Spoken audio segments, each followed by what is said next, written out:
Hawaasa keenya kabajamoo ilaamee nuti warra abdii kutatu miti warri abdii nu kutachuusuudhaan nuti bilbiltan nu dhaabaa namoota jira warri abdii nu kutachuusuudhaan biyya alaatiin dhufe jedhee nigdii bareedaa nagadaasaa jirtan maqaa dha'ee ni masakan Huseen kan jedhamu maqaa dha'ee ni masakan Huseen kan jedhamu Kanaadaadhaan dhufe naan jedhee nigdii daldala dinqii isaarra jirtanii nuun jedhe Lucky waa oomishataa jirtan yeroo nakkanaan jedhu kana gammoojjii kana keessa jiran nuti lucky waan warri kana jedhuusi jiran nu beeka Kanaadaadhaa dhufe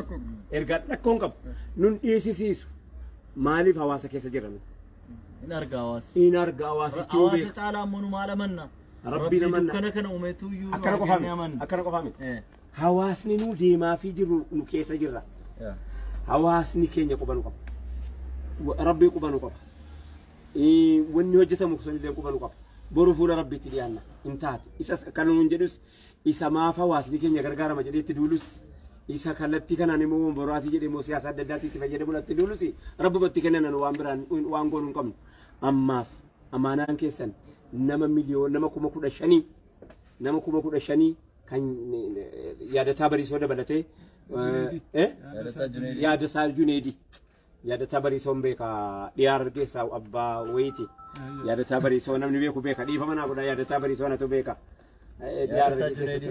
kotora nama ture yada tabari so chun nama gudda ture ay gara ku saddeti hayye yada tabari so rega me jira ataw on ira me ka tilamne mititi ka yada tabari so rajin kap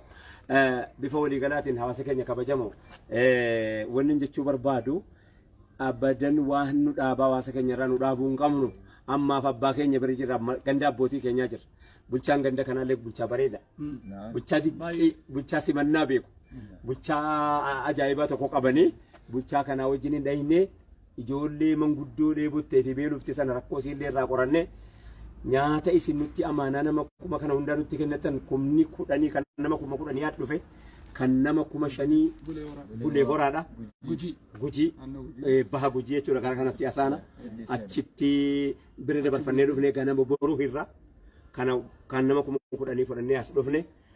abbootiin keenya nurraa qeebaradhaa jechuu qofaa miti ilmaan keessan ergattanii abshiraa jechuudha.